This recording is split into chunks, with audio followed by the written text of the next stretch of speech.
Nação Dopamina, capítulo 1. Nossas máquinas masturbatórias. Fui receber Jacob na sala de espera. Primeira impressão? Simpático. Tinha 60 e poucos anos, nem gordo nem magro, rosto suave, mas bonito, envelhecendo muito bem. Usava o uniforme padrão do Vale do Silício. Calça caque e camisa esporte. Parecia um tipo comum, não alguém que tivesse segredos. Conforme Jacob me acompanhou pelo curto labirinto de corredores, pude sentir sua ansiedade como ondas rolando às minhas costas. Lembrei-me de quando costumava ficar ansiosa ao levar os pacientes para a minha sala. Estou andando rápido demais? Estou balançando o quadril? Minha bunda é engraçada? Isto parece muito distante agora. Reconheço que sou uma versão calejada do meu antigo eu, mais estoica, provavelmente mais indiferente. Eu era uma médica melhor naquela época, quando sabia menos e sentia mais? Chegamos à minha sala, e fechei a porta depois de entrarmos. Gentilmente ofereci-lhe uma das duas cadeiras idênticas, da mesma altura, com almofadas verdes, próprias para terapia, a meio metro uma da outra. Ele se sentou. Eu também. Seus olhos percorreram a sala. Minha sala tem 3 por 4 metros, 2 janelas, uma mesa com computador, um aparador cheio de livros e uma mesa baixa entre as cadeiras. A mesa, o aparador e a mesa baixa são todos feitos com uma madeira marrom avermelhada. A mesa é de segunda mão, herança do meu antigo chefe de departamento. Está rachada no meio, pelo lado de dentro, onde ninguém mais pode ver, uma metáfora adequada ao trabalho que faço.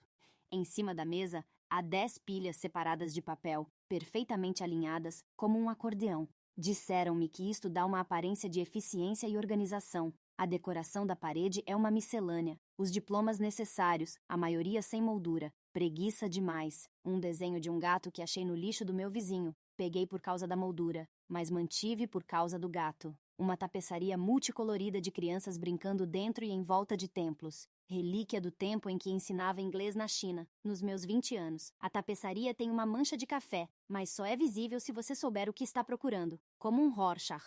Há um tanto de bugigangas expostas, em geral presentes de pacientes e alunos. São livros, poemas, ensaios, objetos de arte, cartões postais, cartões de Natal, cartas, caricaturas. Um paciente, artista e músico talentoso me deu uma fotografia que tirou da Golden Gate, sobreposta com notas musicais feitas por ele à mão. Quando fez isso, já não era um suicida, mas é uma imagem triste, toda em cinza e preto.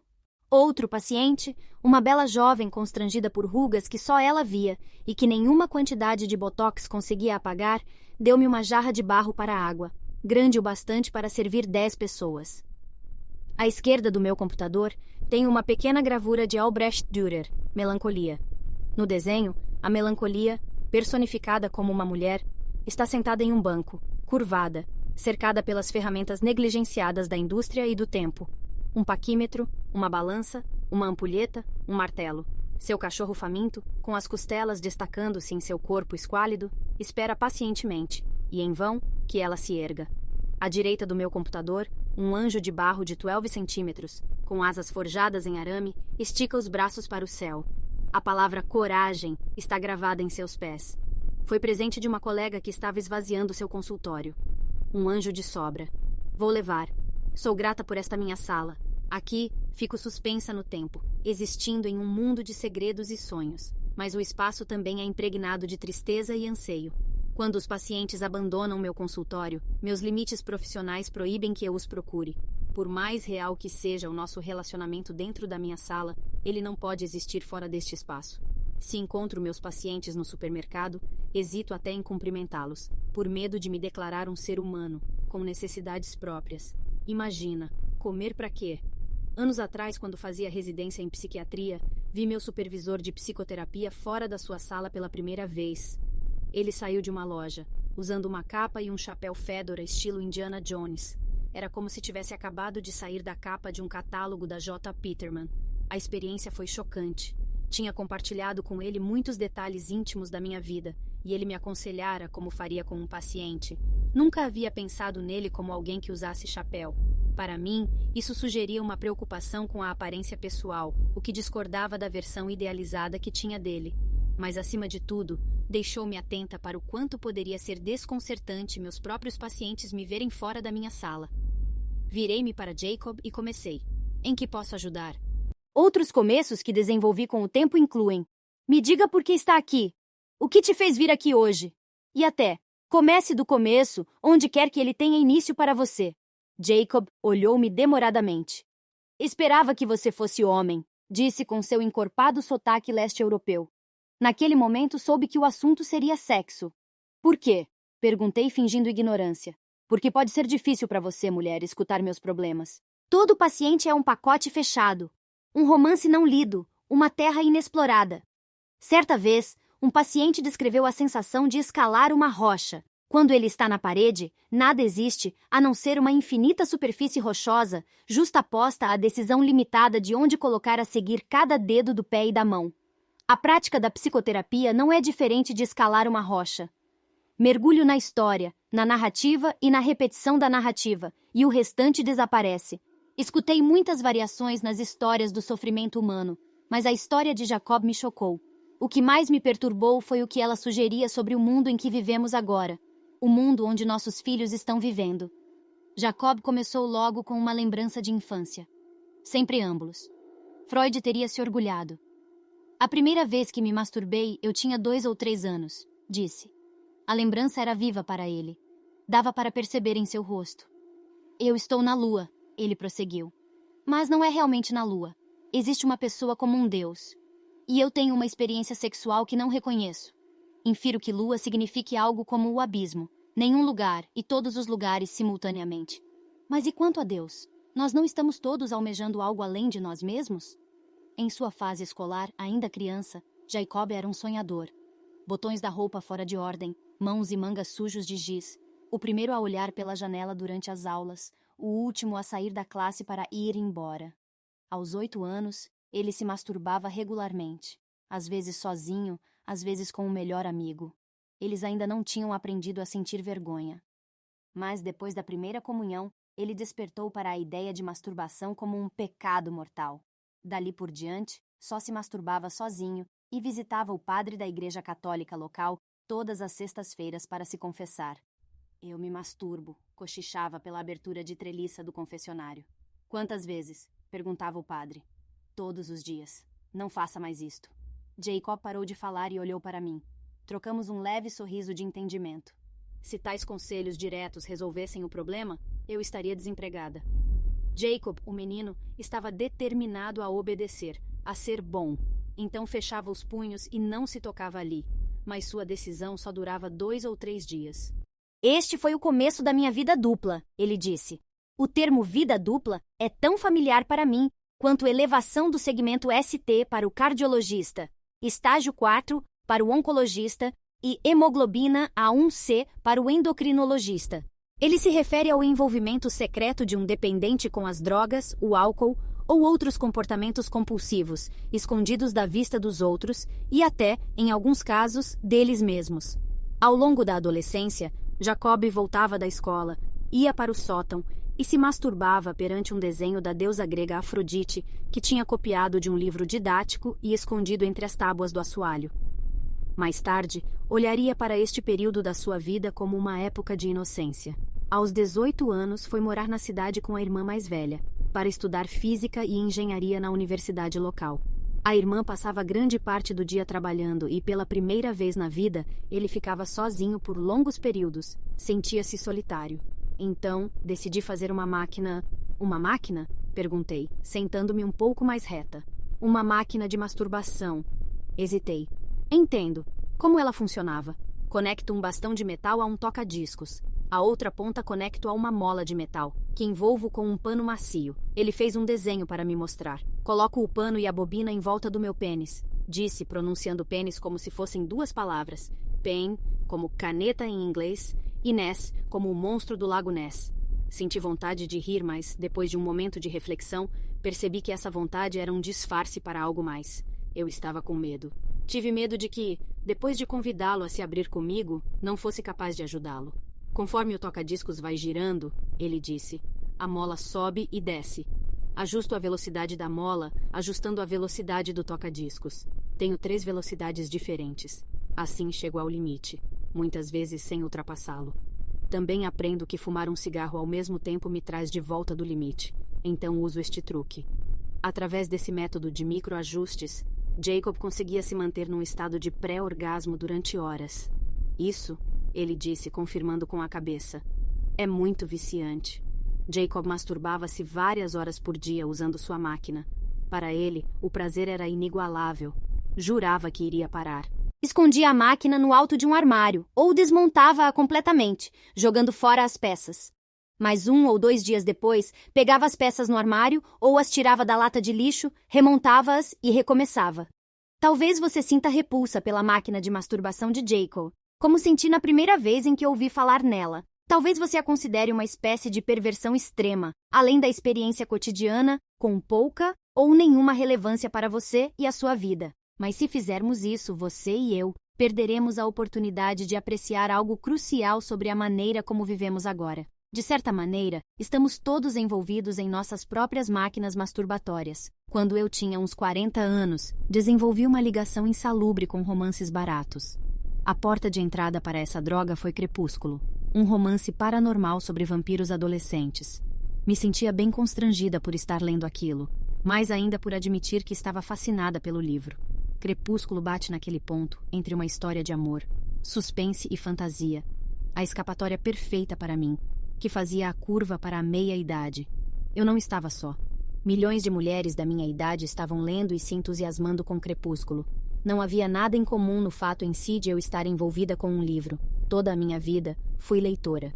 O diferente foi o que aconteceu a seguir, algo que eu não podia justificar com base em propensões passadas ou circunstâncias de vida. Quando terminei Crepúsculo, devorei todos os romances de vampiros em que pus a mão, e depois passei para lobisomens, fadas, bruxas, necromantes, viajantes no tempo, videntes, leitores de mentes, manipuladores de fogo, cartomantes, mestres das pedras. Você entendeu. A certa altura, as histórias de amor dócil já não satisfaziam. Então saí em busca de versões cada vez mais gráficas e eróticas da clássica fantasia de um amor romântico. Lembro-me de ter me chocado com a facilidade de achar cenas ilustradas de sexo logo ali, nas prateleiras de ficção em geral, na biblioteca do meu bairro. Fiquei preocupada de que meus filhos tivessem acesso àqueles livros. A coisa mais ousada na biblioteca local, quando era criança no meio-oeste, era Are You There, God? It's me, Margaret. As coisas tomaram maiores proporções quando, incentivada por minha amiga adepta da tecnologia, comprei um Kindle. Não era mais preciso esperar a entrega de livros vindos de outra sucursal da biblioteca ou esconder capas de livros eróticos atrás de publicações médicas, principalmente quando meu marido e meus filhos estavam por perto. Agora, com 2 toques e um clique, eu tinha qualquer livro que quisesse de imediato, em qualquer lugar, a qualquer hora, no metrô, no avião, esperando que cortassem o meu cabelo.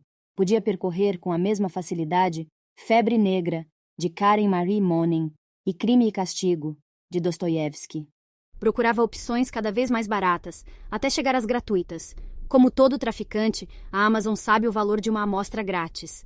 De vez em quando, eu descobria um livro de boa qualidade que acontecia de estar barato. Mas, na maioria das vezes, eram realmente horrorosos, baseados em estratagemas velhos para os enredos e personagens sem vida, cheios de erros tipográficos e gramaticais. Mas eu os lia mesmo assim, porque procurava, continuamente, um tipo de experiência muito específico. Como conseguir isso tinha cada vez menos importância. Queria satisfazer aquele momento de tensão sexual crescente, que finalmente se resolve quando o herói e a heroína se atracam. Já não me importava com sintaxe, estilo, cena ou personagem. Só queria minha dose, e aqueles livros, escritos segundo uma fórmula, eram feitos para me fisgar. Cada capítulo terminava com um clima de suspense, e os próprios capítulos eram projetados em direção a um clímax. Comecei a disparar pela primeira parte do livro até chegar ao clímax, e não me preocupava em ler o resto depois que passava. Agora, estou tristemente de posse do conhecimento de que, se você abrir qualquer romance barato passados uns 3/4 do seu conteúdo, chega ao ponto crucial. Depois de cerca de 1 ano nessa minha nova obsessão com romances baratos, vi-me acordada às 2 da manhã, num dia de semana, lendo 50 Tons de Cinza. Racionalizei ser uma versão moderna de Orgulho e Preconceito, até chegar à parte de plugs anais, e tive um breve insight de que ler sobre brinquedos sexuais sadomasoquistas de madrugada não era a maneira como queria passar o meu tempo. A definição genérica de adicção é o consumo contínuo e compulsivo de uma substância ou um comportamento jogos, videogame, sexo, apesar do mal que fazem para a pessoa e para os outros. O que aconteceu comigo é trivial se comparado à vida daqueles com dependências ultrapoderosas, mas revela o crescente problema do consumo compulsivo desenfreado com que nos deparamos hoje, mesmo quando temos uma vida boa. Meu marido é gentil e amoroso, tenho filhos ótimos, um trabalho relevante, liberdade, autonomia e certa riqueza, sem traumas, deslocamento social, pobreza, desemprego ou outros fatores de risco para a dependência. Ainda assim, fui compulsivamente me recolhendo cada vez mais em um mundo de fantasia. O lado sombrio do capitalismo. Aos 23 anos, Jacob conheceu e se casou com sua esposa. Os dois se mudaram para o apartamento de 3 cômodos onde ela vivia com os pais. E ele abandonou sua máquina, esperando que fosse para sempre. Ele e a esposa inscreveram-se para conseguir um apartamento próprio, mas souberam que a espera seria de 25 anos. Na década de 1980, isto era comum no país do leste europeu onde viviam. Em vez de se submeterem a décadas morando com os pais dela, eles decidiram ganhar um dinheiro extra e separá-lo para comprar seu próprio canto mais cedo. Começaram um negócio por computador, importando máquinas de Taiwan, juntando-se à crescente economia informal. O negócio prosperou, e logo eles ficaram ricos pelos padrões locais. Adquiriram uma casa e um pedaço de terra. Tiveram 2 filhos, um menino e uma menina. Sua trajetória ascendente parecia garantida, quando Jacob recebeu uma oferta para trabalhar como cientista na Alemanha. Eles se atiraram à chance de se mudar para o Ocidente, de ele progredir em sua carreira, de proporcionar às crianças todas as oportunidades que a Europa Ocidental podia oferecer. A mudança trouxe-lhes oportunidades, com certeza, mas nem todas boas. Depois que nos mudamos para a Alemanha, descubro a pornografia, filme pornôs, shows ao vivo. A cidade onde moro é conhecida por isto, e não consigo resistir. Mas dar um jeito durante 10 anos. Trabalho como cientista, trabalho duro, mas em 1995 tudo muda. O que mudou? Perguntei, já adivinhando a resposta. A internet. Eu tinha 42 anos e estava indo bem, mas com a internet minha vida começa a despencar. Certa vez, em 1999, eu estar no mesmo quarto de hotel que já havia estado talvez 50 vezes. Eu tinha uma grande conferência, uma fala importante no dia seguinte, mas fico acordado a noite toda assistindo pornô, em vez de preparar minha fala. Chego na conferência sem dormir e sem palestra. Faço um discurso muito ruim. Quase perco meu emprego. Ele abaixou os olhos e sacudiu a cabeça, lembrando-se. Depois daquilo, começa um novo ritual. Ele disse. Sempre que vou a um quarto de hotel, coloco notas adesivas por toda parte, no espelho do banheiro, na TV, no controle remoto, dizendo não faça isto. Não faço até um último dia. Fiquei chocada com o quanto os quartos do hotel são como uma caixa de Skinner moderna. Uma cama, uma TV, um minibar. Nada para fazer senão pressionar a alavanca para receber a droga. Ele tornou a baixar os olhos e o silêncio alongou-se. Dei-lhe tempo. Foi então que pensei, pela primeira vez, em acabar com a minha vida. Acho que o mundo não vai sentir a minha falta e talvez fique melhor sem mim. Fui até a sacada e olhei para baixo. 4 andares. Seria o suficiente. Um dos maiores fatores de risco para se tornar dependente de qualquer droga é o fácil acesso a ela. Quando a obtenção da droga é mais fácil, nossa probabilidade de experimentá-la aumenta. Depois de experimentá-la, ficamos mais propensos a nos tornarmos dependentes dela.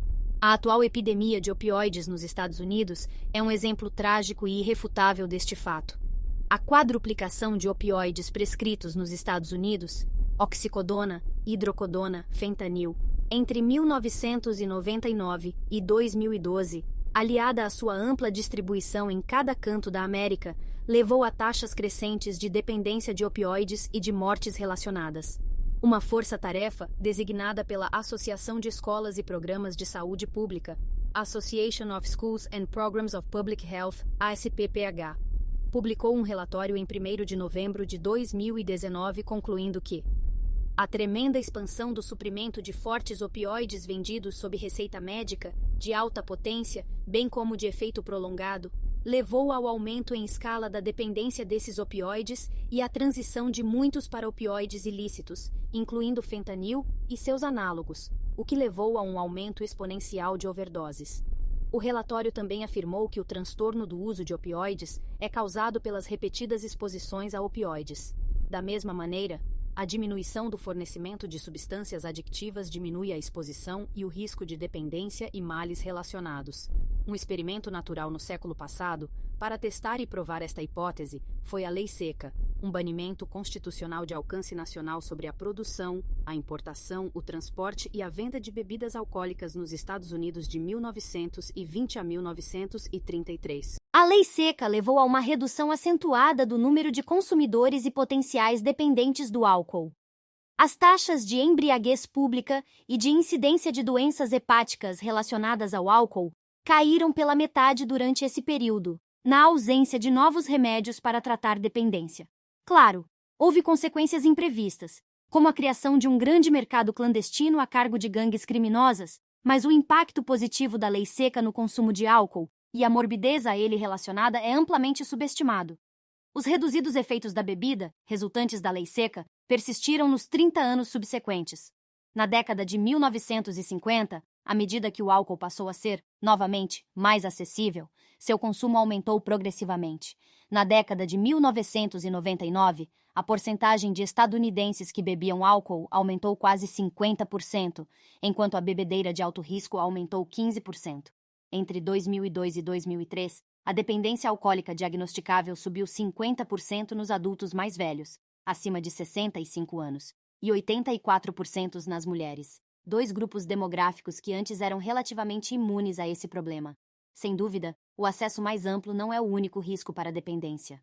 O risco aumenta se temos pai, mãe, avô ou avó biológicos adictos, mesmo quando somos criados fora do lar dos dependentes. A doença mental é um fator de risco, embora a relação entre ela e a adicção não esteja clara. A doença mental leva ao uso de drogas, o uso de drogas causa ou revela a doença mental, ou a coisa está entre uma e outra. O trauma, a revolta social e a pobreza contribuem para o risco da dependência.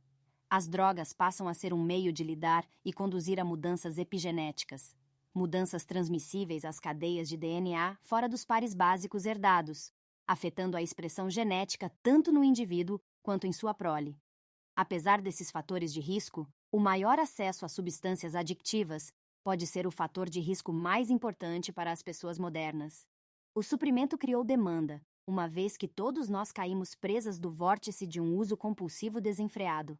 Nossa economia de dopamina, o que o historiador David Courtwright chamou de capitalismo límbico, está conduzindo esta mudança, auxiliada pela tecnologia transformadora que aumentou não apenas o acesso, como também o número, a variedade e a potência das drogas. A máquina de enrolar cigarros, por exemplo, inventada em 1880, tornou possível passar de 4 cigarros enrolados por minuto para o impressionante número de 20 mil. Atualmente são vendidos no mundo 6,5 trilhões de cigarros por ano, traduzidos para aproximadamente 18 bilhões de cigarros consumidos por dia, responsáveis por um número estimado de 6 milhões de mortes no mundo.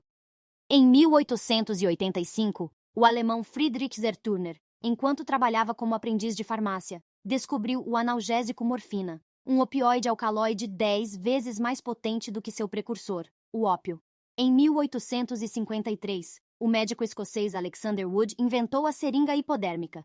Essas duas invenções contribuíram para centenas de registros, em publicações médicas do final do século XIX, de casos iatrogênicos, iniciados pelo médico, de dependência à morfina, numa tentativa de encontrar um analgésico opioide menos adictivo em substituição à morfina. Os químicos vieram com um composto totalmente novo, a que denominaram heroína, de heróis, palavra alemã para corajoso. A heroína revelou-se de 2 a 5 vezes mais potente do que a morfina e abriu caminho para a narcomania do início dos anos 1990. Hoje em dia, os potentes opioides de categoria farmacêutica, tais como a oxicodona, a hidrocodona e a hidromorfona, estão disponíveis em todas as formas imagináveis: pílulas, injeções, adesivos, spray nasal. Em 2014, um paciente de meia-idade veio ao meu consultório chupando um pirulito de fentanil vermelho vivo. O fentanil, um opioide sintético, é de 50 a 100 vezes mais potente do que a morfina. Além dos opioides, hoje muitas outras drogas são também mais potentes do que no passado. Os cigarros eletrônicos, chiques, discretos, sem cheiro, com sistemas de disponibilização de nicotina recarregável, leva a taxas mais altas de nicotina no sangue em períodos mais curtos de consumo do que os cigarros tradicionais. Eles também vêm em inúmeros sabores destinados a atrair adolescentes. A maconha de hoje é de 5 a 10 vezes mais potente do que a da década de 1960 e é encontrada em biscoitos, bolos, brownies, gummy bears, Pop-Tarts, Asterisk, pastilhas, óleos aromáticos, tinturas, chás. A lista é infinita. Em todo o mundo, a comida é manipulada por técnicos. Após a Primeira Guerra Mundial, a automação das linhas de produção de salgadinhos e frituras levou à criação das batatas fritas embaladas. 11. Em 2014, os estadunidenses consumiram 51 quilos de batatas por pessoa, sendo 15 quilos de batatas frescas e os 36 quilos restantes de batatas processadas.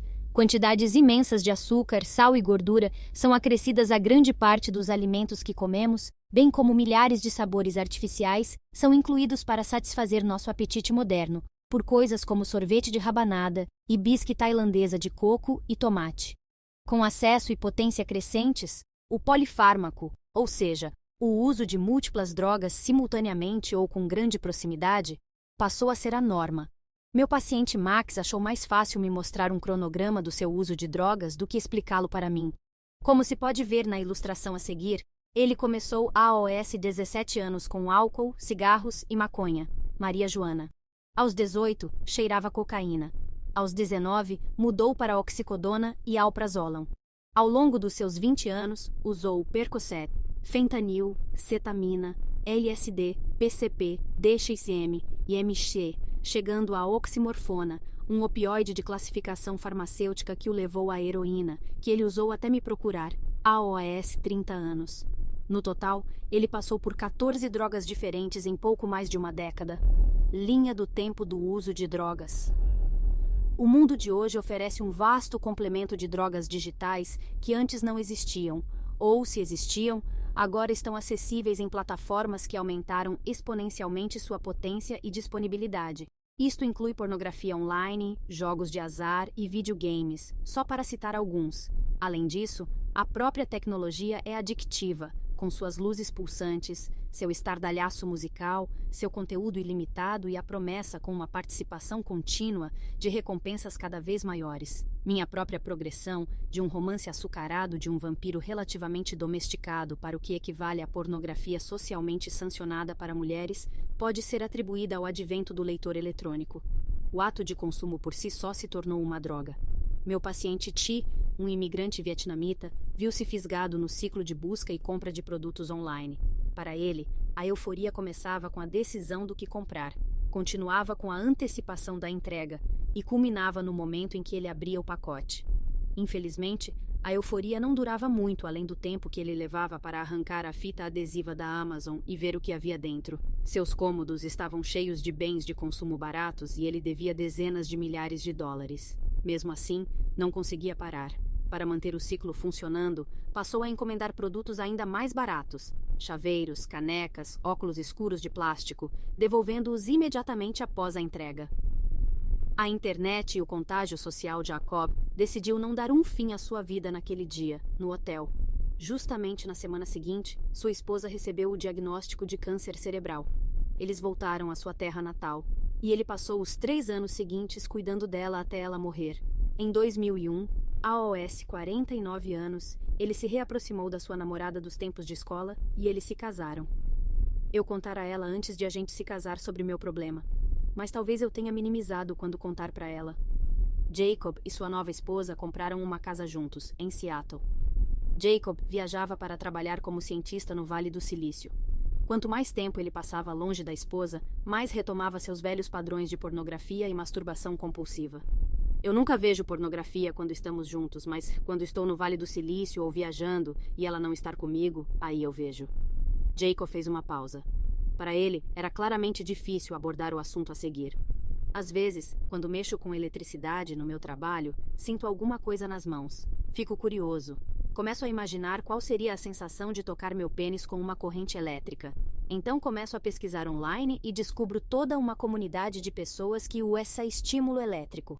Ligo elétrodos e fios ao meu sistema estéreo. Tento uma corrente alternada usando a voltagem do sistema estéreo. Então, em vez de um simples fio, conecto elétrodos feitos de algodão embebido em água salgada. Quanto mais alto o volume do estéreo, mais alta a corrente. Com volume baixo, não sinto nada. Com volume mais alto, é doloroso. No meio termo, a sensação pode me levar ao orgasmo. Arregalei os olhos. Não consegui evitar. Mas isto muito perigoso. Ele prosseguiu. Percebo que se acontece uma queda de energia, poderia ocorrer uma sobrecarga e eu poderia me machucar. Morreram pessoas fazendo isto. Online. Fico sabendo que posso comprar um kit médico como Como vocês chamam aquilo? Aquelas máquinas para tratar dor. Uma unidade TENS? Uma unidade TENS, por $600. Ou eu mesmo posso fazer uma por $20. Decido fazer a minha, compro o material, faço a máquina, ela funciona. Funciona bem. Ele faz uma pausa. Mas aí, a verdadeira descoberta, posso programar ela. Posso criar rotinas personalizadas e sincronizar a música com a sensação. Que tipo de rotinas? Punheta, boquete, pode escolher. E então descubro não só as minhas rotinas. Vou online e baixo a rotina de outras pessoas. E compartilho a minha. Algumas pessoas escrevem programas para sincronizar com vídeos pornôs. Então você sente o que está assistindo, como uma realidade virtual. O prazer vem da sensação, é claro, mas também de construir o aparelho e antecipar o que fará. Experimentar maneiras de melhorar e compartilhar com as pessoas. Ele sorriu ao se lembrar, pouco antes de o seu rosto despencar, antecipando o que veio depois. Olhando-me atentamente, percebi que ele estava avaliando se eu conseguiria aguentar aquilo. Preparei-me e acenei com a cabeça para que continuasse. A coisa piora. Há salas de bate-papo onde você pode assistir as pessoas se dando prazer, ao vivo. Você assiste de graça, mas tem opção para comprar fichas. Eu dou fichas para uma boa apresentação. Eu me filmo e coloco online. Só minhas partes íntimas, nenhuma outra parte minha. No começo é empolgante ter estranhos me olhando, mas também me sinto culpado de que olhar daria a ideia a outras pessoas, e elas poderiam ficar dependentes. Em 2018, atuei como testemunha médica especializada no caso de um homem que avançou com seu caminhão sobre 2 adolescentes, matando ambos. Ele dirigia sob o efeito de drogas. Como parte daquele processo, passei um tempo conversando com o detetive Vince Dutto, investigador criminal-chefe em Placer County, Califórnia, onde houve o julgamento. Curiosa sobre o seu trabalho, perguntei se havia notado alguma mudança de padrões nos últimos 20 anos. Ele me contou sobre o caso trágico de um menino de 6 anos que sodomizava o irmão mais novo, de 4 anos. Em geral, quando recebemos esses chamados, ele disse, é porque algum adulto com quem a criança tem contato está abusando sexualmente dela, e então a criança reconstitui isto com outra criança, como seu irmãozinho. Mas fizemos uma investigação completa e não havia evidência de que o irmão mais velho estivesse sofrendo abusos. Seus pais eram divorciados e trabalhavam muito, então as crianças meio que se criavam por conta própria, mas não estava acontecendo nenhum abuso sexual ativo. O que acabou vindo à tona neste caso foi que o irmão mais velho andava assistindo a desenhos animados na internet e se deparou com alguns animes japoneses mostrando todos os tipos de atos sexuais. A criança tinha o próprio iPad e ninguém vigiava o que o menino andava fazendo. Depois de assistir a um monte desses desenhos, ele decidiu tentar aquilo no irmãozinho. Olha, em mais de 20 anos de trabalho na polícia, nunca tinha visto esse tipo de coisa. A internet estimula um consumo compulsivo desenfreado, não apenas fornecendo maior acesso a drogas velhas e novas, mas também sugerindo comportamentos que, de outro modo, poderiam nunca nos ter ocorrido. Os vídeos não se tornam apenas virais. Eles são literalmente contagiosos, daí o surgimento do meme. Os seres humanos são animais sociais. Quando vemos outras pessoas comportando-se de certa maneira online, esses comportamentos parecem normais, porque pertencem a outras pessoas. O Twitter, em tradução literal, gorjeio, é um nome adequado para a plataforma de mensagens de mídia social, popular tanto entre especialistas quanto entre presidentes. Somos como bandos de pássaros. Assim que um de nós levanta voo, todo o nosso bando eleva-se no ar. Jacob abaixou os olhos para as mãos. Não conseguia me encarar. Então, conheço uma moça no bate-papo. Ela gosta de dominar homens. Apresento a ela a coisa elétrica e depois lhe passo a habilidade de controlar a eletricidade remotamente. Frequência, volume, estrutura das vibrações. Ela gosta de me levar até o limite, depois não me deixa continuar. Faz isto 10 vezes e outras pessoas assistem e comentam. Ficamos amigos, essa moça e eu. Ela nunca quer mostrar o rosto, mas eu vi ela uma vez por acidente quando a câmera dela caiu por um momento. Que idade ela tinha? Perguntei. Acho que estava na casa dos 40. Quis perguntar sobre sua aparência, mas percebi nisso minha própria curiosidade lasciva em ação. e não as necessidades terapêuticas dele, então me contive. Jacob continuou. Minha esposa descobre tudo e diz que vai me largar. Prometo parar. Digo à minha amiga online que estou fora. Minha amiga ficou muito brava. Minha esposa ficou muito brava. Eu me odeio então. Paro por um tempo. Talvez um mês. Mas aí começo de novo. Só eu e a minha máquina, não os bate-papos. Minto pra minha esposa, mas ela acaba descobrindo. A terapeuta dela diz para ela me deixar. Então minha esposa me deixa. Ela vai para nossa casa em Seattle, e agora estou sozinho. Sacudindo a cabeça, ele diz: Nunca é tão bom quanto eu imagino. A realidade é sempre menos. Eu digo a mim mesmo, nunca mais. Destruo a máquina e jogo ela fora. Mas às 4 da manhã do dia seguinte, estou pegando do lixo para reconstruir. Jacob olha para mim com um olhar suplicante. Quero parar. Quero mesmo. Não quero morrer dependente. Não sei ao certo o que dizer. Imagino-o ligado por seus órgãos genitais, através da internet, a uma sala cheia de estranhos. Sinto horror, compaixão e uma sensação vaga e inquietante de que poderia ter sido eu. Da mesma maneira que Jacob, todos nós corremos o risco de nos excitar até a morte. No mundo, 70% das mortes são atribuídas a fatores de risco comportamentais modificáveis, como fumar, inatividade física e dieta. Os principais riscos globais para a mortalidade são pressão alta, 13%, consumo de tabaco, 9%, nível elevado de açúcar no sangue, 6%, inatividade física, 6%, e obesidade, 5%. Em 2013, estimou-se que 2,1 bilhões de adultos estavam acima do peso, em comparação a 857 milhões em 1980. Atualmente, há mais pessoas obesas no mundo do que abaixo do peso, com exceção de algumas regiões subsaarianas da África e partes da Ásia. As taxas de adicção estão crescendo em todo o planeta. No mundo, a incidência de doenças atribuídas ao álcool e a drogas ilícitas é de 1,5% e mais de 5% nos Estados Unidos. Esses dados excluem o consumo de tabaco. A droga de preferência varia. Os Estados Unidos estão dominados por drogas ilícitas. Na Rússia e no leste europeu, prevalece a dependência ao álcool.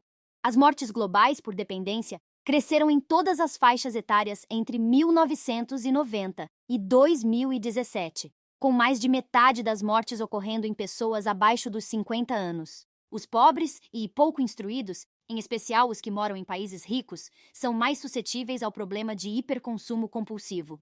Eles têm fácil acesso a drogas altamente compensatórias, de alta potência e grande novidade, ao mesmo tempo em que lhes falta acesso a um trabalho significativo, moradia segura, educação de qualidade, assistência médica acessível e igualdade de raça e classe perante a lei. Isto cria uma correlação perigosa de risco de dependência. Os economistas de Princeton, Ann Case e Angus Deaton demonstraram que os estadunidenses brancos de meia idade e sem diploma universitário estão morrendo mais jovens do que seus pais, avós e bisavós. As 3 causas principais de morte nesse grupo são overdose por droga, doença hepática relacionada a álcool e suicídio. Case e Deaton chamam esse fenômeno de mortes por desespero. O hiperconsumo compulsivo é um risco não apenas à nossa vida, mas à vida do planeta. Os recursos naturais estão diminuindo rapidamente. Economistas estimam que, em 2040, o capital natural do mundo, terras, florestas, vida aquática e combustíveis, estará 21% menor em países de alta renda e 17% menor em países mais pobres do que hoje. Enquanto isso, a emissão de carbono crescerá 7% em países de alta renda e 44% no resto do mundo. Estamos nos devorando. Se você deseja se aprofundar ainda mais no tema, considere comprar o livro físico com um desconto especial no link na descrição. Até o próximo capítulo!